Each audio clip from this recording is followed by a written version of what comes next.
चीनी का रासायनिक सूत्र C12H22O11, C12H22O11, C12H22O11। सल्फ्यूरिक अम्ल का रासायनिक सूत्र H2SO4। नाइट्रोजन डाइऑक्साइड के धुएं का रंग भूरा, धुआं का रंग ऐसा भूरा, धुआं का रंग भूरा। निम्नलिखित में कौन समीकरण संतुलित नहीं है? तो ए हाइड्रोजन, यहाँ 4 गो ऑक्सीजन 2 गो, हाइड्रोजन दूनी 4 गो ऑक्सीजन 2 गो। यहाँ पे पोटेशियम 2 गो है, क्लोरीन 2 गो है, ऑक्सीजन 6 गो है। तो पोटेशियम 2 गो, क्लोरीन 2 गो, ऑक्सीजन 6 गो, हाइड्रोजन 2 गो, क्लोरीन 2 गो। इन्हें भी हाइड्रोजन 2 गो, क्लोरीन 2 गो इन्हें। तो यहाँ पे है Pb यानी कि सीसा जो है एगो और NO3 के होल 2। तो N यहाँ पे 2 गो यहाँ नहीं है, ऑक्सीजन है 6 गो, 3 दूनी, यहाँ ऑक्सीजन 2 गो, यहाँ 2 गो, 4 गो, अब एगो 5 गो है। तो ये समीकरण संतुलित ना है, ये संतुलित नहीं है। खड़िया का रासायनिक सूत्र CaCO3। ग्लूकोज का रासायनिक सूत्र C6H12O6। ग्लूकोज का रासायनिक सूत्र C6H12O6। 6 का पहाड़ा 6 के दुगना 12 फिर 6। तो चीनी का रासायनिक सूत्र C12H22O11। चीनी के रासायनिक सूत्र C12H22O11। C12H22O11। 11 दूनी 22, 11 दूनी 22। अब फिर 11 में 1 जोड़ेंगे तब 12। काली चूना का रासायनिक सूत्र CaO। काली चूना का रासायनिक सूत्र CaO यानी कि कैल्शियम ऑक्साइड काली चूना का रासायनिक सूत्र होता है। निम्नांकित में कौन समीकरण संतुलित है?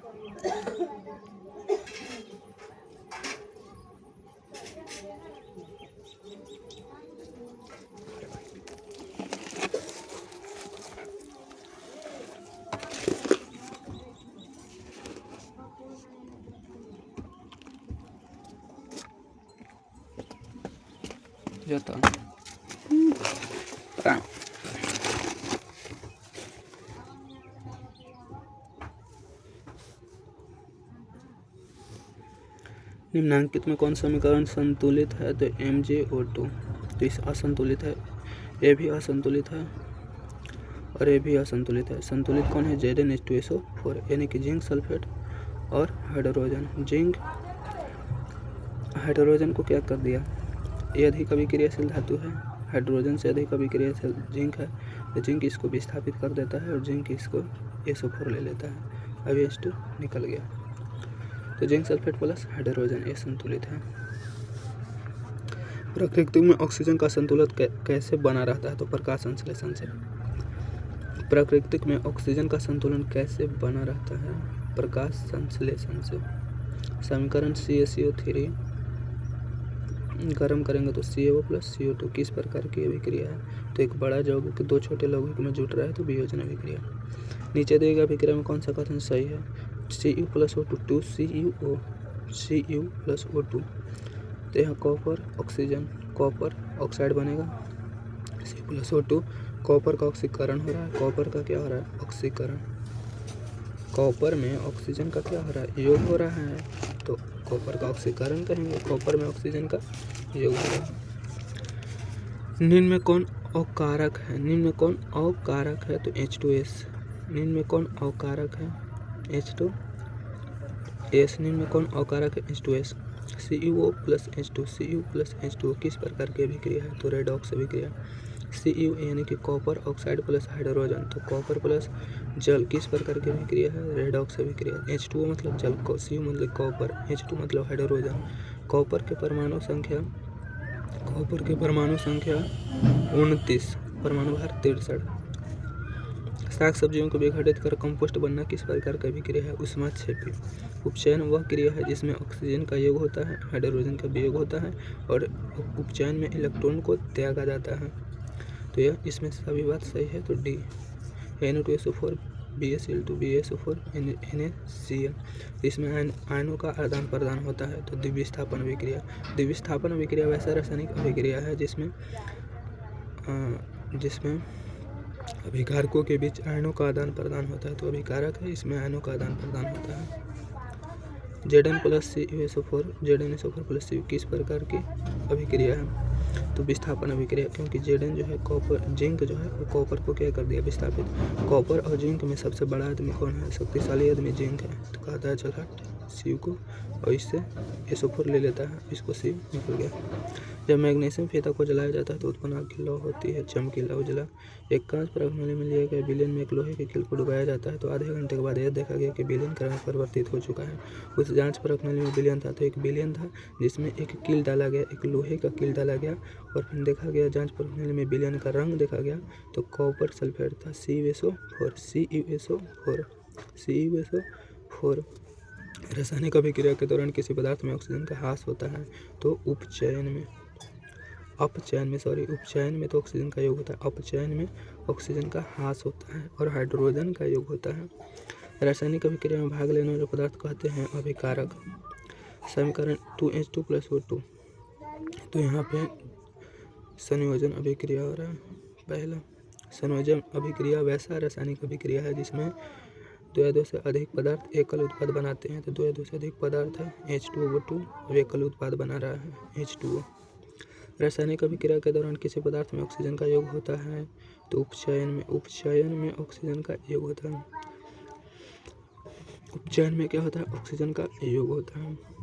निम्न में कौन ऑक्सीकरण की क्रिया नहीं है? तो अवक्षेपण ऑक्सीकरण की क्रिया नहीं है। ऑक्सीकरण की क्रिया कौन है? तो जब हम सांस लेते हैं तो ऑक्सीजन लेते हैं ना, सांस में दहन, जब कोई जलता है, लकड़ी सब जलता है तो ऑक्सीजन की उपस्थिति में जलता है, तो ऑक्सीकरण अभिक्रिया हो रहा है। भोजन के पचना में ऑक्सीकरण अभिक्रिया। निम्न में कौन विस्थापन अभिक्रिया का उदाहरण है? तो निम्न में कौन विस्थापन अभिक्रिया का उदाहरण है? तो CaCO3। तो ये तो विस्थापन अभिक्रिया नहीं, वियोजन अभिक्रिया है। CaO + H2O ये संयोजन अभिक्रिया है।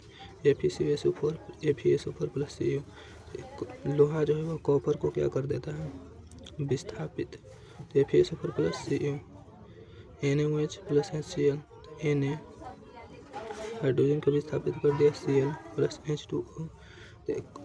यहाँ पे देखेंगे लोहा कॉपर में से अधिक अभिक्रियाशील धातु कौन है? तो potassium, sodium, calcium, magnesium, aluminium,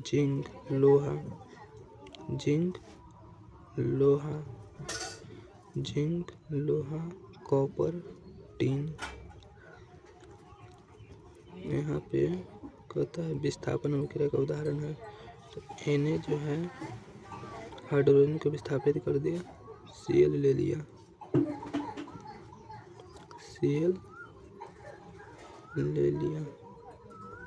फिर H2O। तो निम्न में कौन विस्थापन अभिक्रिया का उदाहरण है? तो यहाँ पे हो जाएगा C आंसर। सिल्वर क्लोराइड का रंग श्वेत होता है। अभिक्रिया CaOH2 किस प्रकार की अभिक्रिया है? दो पदार्थ मिलकर के एकल उत्पाद बना रहा है तो संयोजन। सिल्वर आयोडाइड का रंग पीला। डाइड का मतलब मरने के बाद रंग हो जाता है आदमी का पीला, तो सिल्वर आयोडाइड का रंग पीला। निम्नांकित में कौन एक एकल विस्थापन अभिक्रिया प्रदर्शित करता है?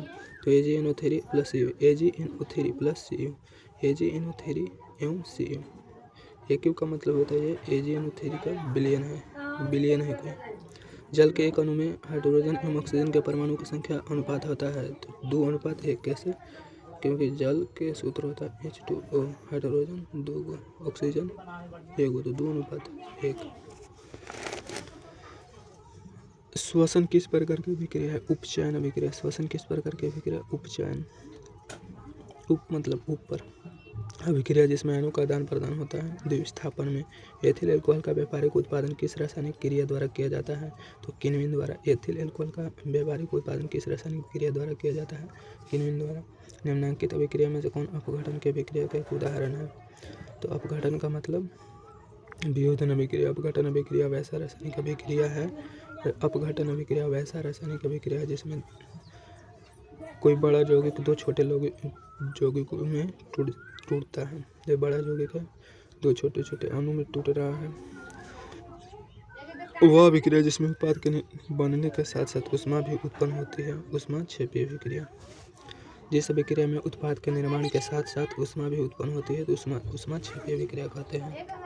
निम्नलिखित में कौन पदार्थ बिना ज्वाला के जलता है? तो कोयला बिना ज्वाला के जलता है। कोयला बिना ज्वाला के जलता है।